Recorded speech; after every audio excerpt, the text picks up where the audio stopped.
Saudações, acadêmicos do curso de pós-graduação em Educação de Jovens e Adultos na Diversidade e Inclusão Social. Eu sou a professora Anabela e estamos trabalhando a disciplina de Alfabetização e Inclusão Social.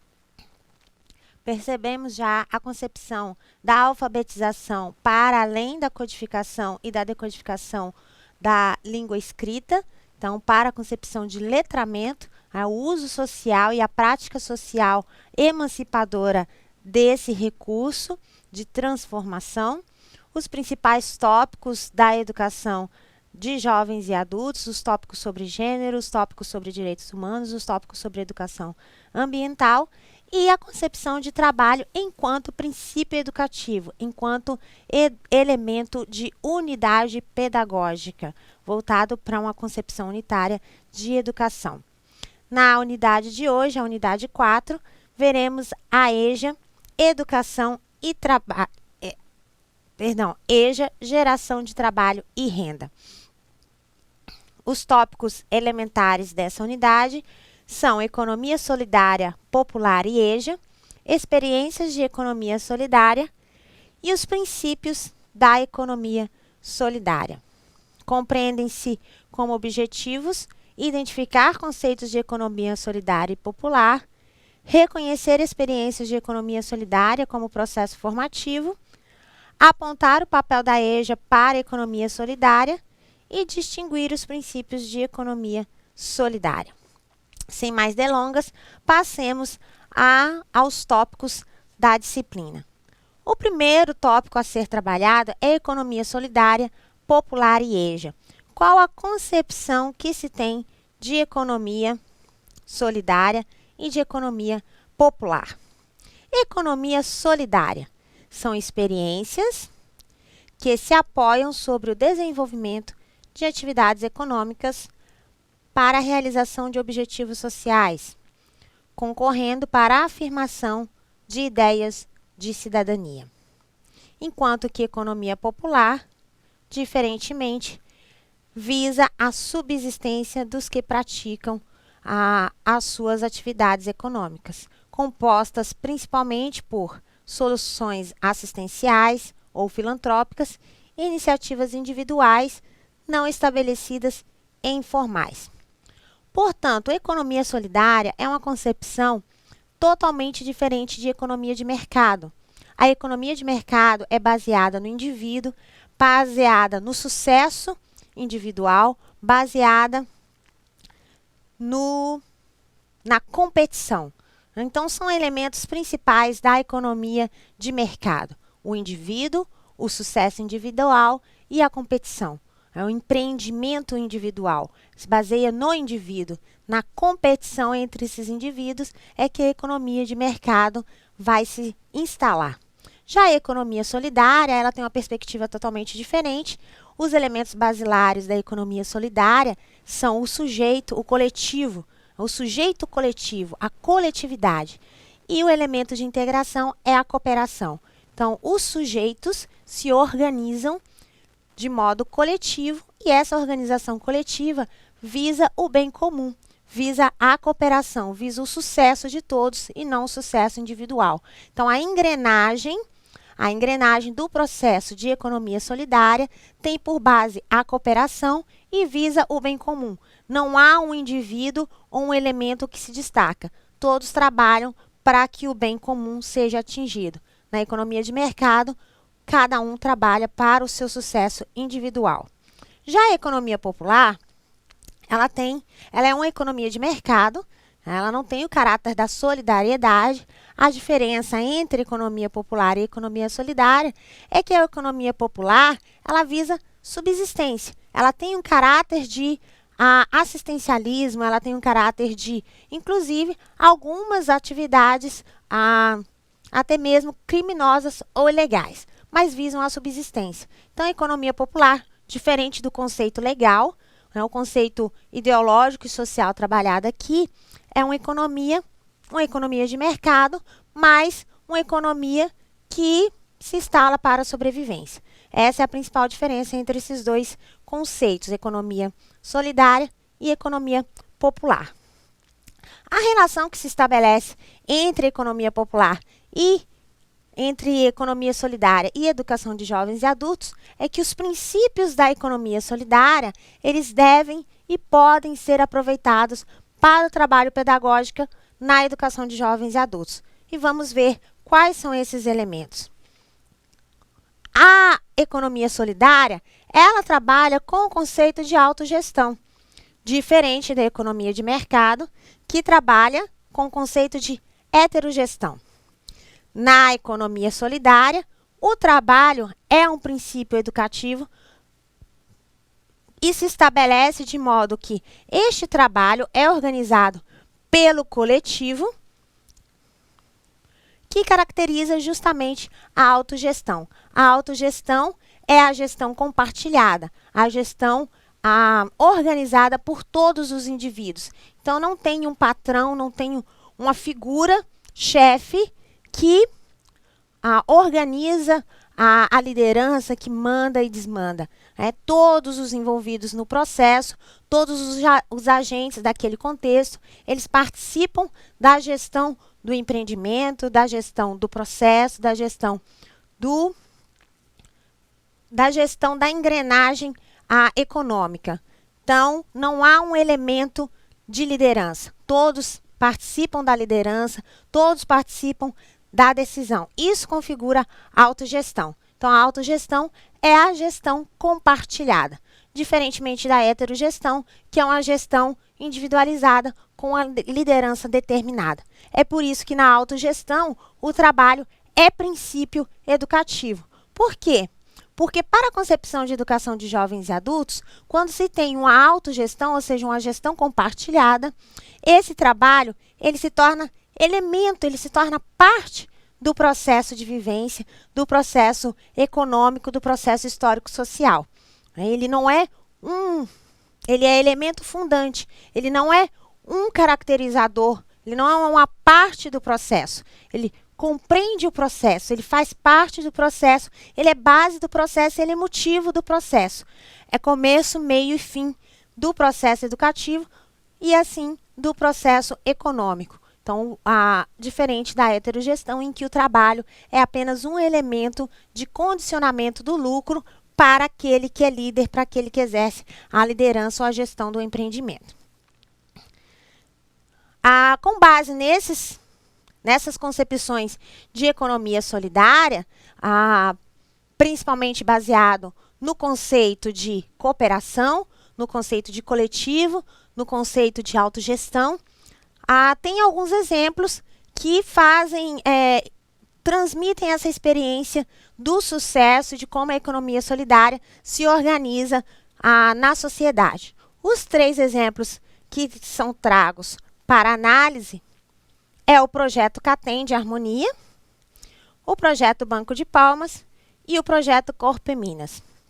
No projeto Catem de Harmonia, a história é baseada em um projeto, em uma situação em que uma companhia, uma refinadora de açúcar, entrou em falência e essa empresa falida, então, ela precisou de entrar em recuperação. Mas foram os trabalhadores, em busca da garantia dos seus direitos trabalhistas e de economia, de fonte econômica de renda, que se organizaram para recuperar essa empresa. Então, os trabalhadores que estavam envolvidos na refinadora de açúcar, eles se organizaram e passaram a administrar essa empresa açucareira. Então, a gestão passou a ser compartilhada pelos trabalhadores com fins de garantir os seus direitos trabalhistas e gerar renda. No projeto Banco de Palmas, o que se tem é a população foi deslocada de onde ela havia se instalado para morar. Houve um deslocamento por razões políticas e econômicas. Então, a população dessa região de Fortaleza foi retirada do seu local de vivência e elas foram postas em um outro espaço periférico da região. E esse espaço de periferia, ele estava pautado ele não tinha o apoio político, não tinha o apoio das políticas públicas, não tinha afastamento, asfaltamento, não tinha iluminação pública, não tinha rede de esgoto, não tinha essas necessidades básicas garantidas pelo poder público. A equipe do bairro, os moradores, então, dessa localidade, tomaram a iniciativa de organizar um banco, e esse banco ele tinha uma função social, não era uma função econômica.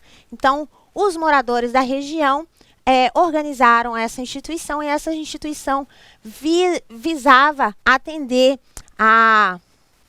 os moradores, de modo que as trocas, as vendas, tudo era compartilhado entre esses moradores e era administrado por esse banco. Então, era um banco cooperativo, era um banco que não tinha fins lucrativos, um banco que visava a cooperação entre esses moradores para garantir renda desses moradores. E nessa situação, esses moradores conseguiram, a partir essa organização, essa autogestão, melhorar as condições de vida do bairro que se instalou, conseguindo todos os melhoramentos necessários para a existência, como iluminação, rede de esgoto, tratamento das vias públicas e organização da moradia. Então, foi um processo de autogestão dos moradores com relação à localidade de vida.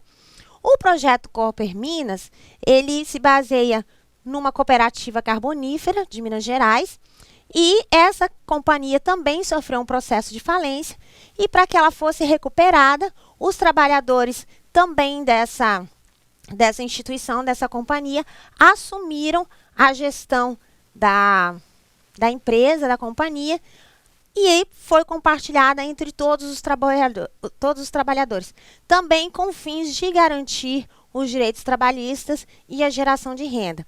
Depois que essa empresa faliu, houve então a recuperação da massa falida dessa empresa, gerida por todos os seus trabalhadores.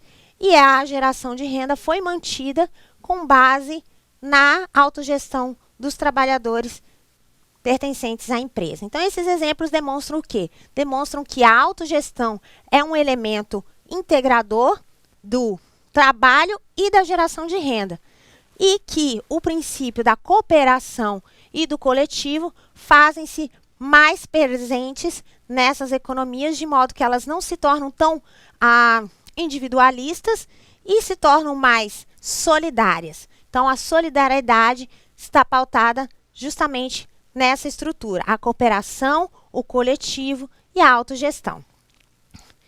Desse modo, o trabalho mostra-se como um momento fundante de realização do ser social. É condição para a sua existência. É o ponto de partida para a humanização do ser e o motor decisivo do processo de humanização do homem. Então, o trabalho, em todos esses exemplos de economia solidária, demonstra que ele é fundante, ou seja, o trabalho que foi o elemento, o princípio gerador da existência, gerador da sobrevivência e gerador da renda.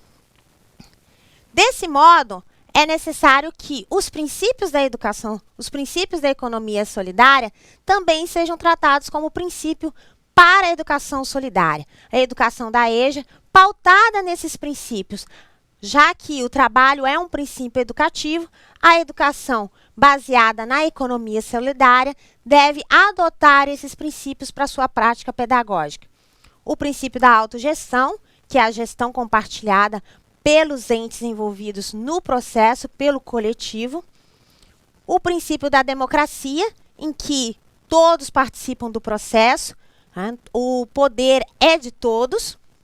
O princípio da cooperação, que essa relação se estabelece igualmente entre os envolvidos, não se tem uma relação de supremacia. O princípio da centralidade do ser humano, é o princípio de que eu me baseio no ser humano e não no indivíduo, na condição do ser humano e não na condição do mercado, na condição do capital. Então, diferente de capital. A valorização da diversidade. Então, o que importa aqui é o respeito a todos, e todos são diferentes, e essa diferença é elemento do meu processo de educação. E todos esses elementos condicionam a emancipação do indivíduo. Essa emancipação é justamente o processo de reflexão crítica sobre a realidade para que eu tome as atitudes e me comprometa na transformação social. O que aconteceu nos relatos de experiência tragos para ilustrar a economia solidária. Os envolvidos emanciparam-se, tomaram parte no processo de geração de renda na economia e tornaram-se os gestores desse processo. Desse modo, tem-se a valorização do saber, a valorização da aprendizagem, a justiça social na produção do conhecimento e, evidentemente, o cuidado com o meio ambiente. Assim, diversidade é princípio fundante do processo educacional. E esse processo educacional é que vai promover a emancipação, a transformação social e a compreensão da diversidade. A compreensão da diversidade, a transformação social e a percepção histórica do sujeito é que vai permitir a inclusão. Portanto, educação e trabalho, para finalizarmos, são garantias constitucionais previstas no artigo 6º e 2005 da Constituição. E são elas que são as norteadoras dos direitos sociais do nosso Estado democrático de direito. Portanto, promotoras da igualdade e do desenvolvimento. Como educadores, devemos buscar o sentido da formação que conjuga os valores do conhecimento e do trabalho como fundamentos da cidadania e da dignidade da pessoa humana. Vocês têm uma atividade de percurso que compreende uma tarefa, alfabetização e inclusão social. Atentem-se a essa tarefa. Encerramos a disciplina de alfabetização e inclusão social com todos os tópicos trabalhados nessas 4 unidades. Para nós, você acadêmico do curso de pós-graduação é motivo de prestígio. Então, esperamos e desejamos a todos sucesso nesse empreendimento educativo e que os tópicos tratados aqui se fortaleçam nos elementos de educação que vocês assumirão diante da postura pedagógica. Bonanças a todos!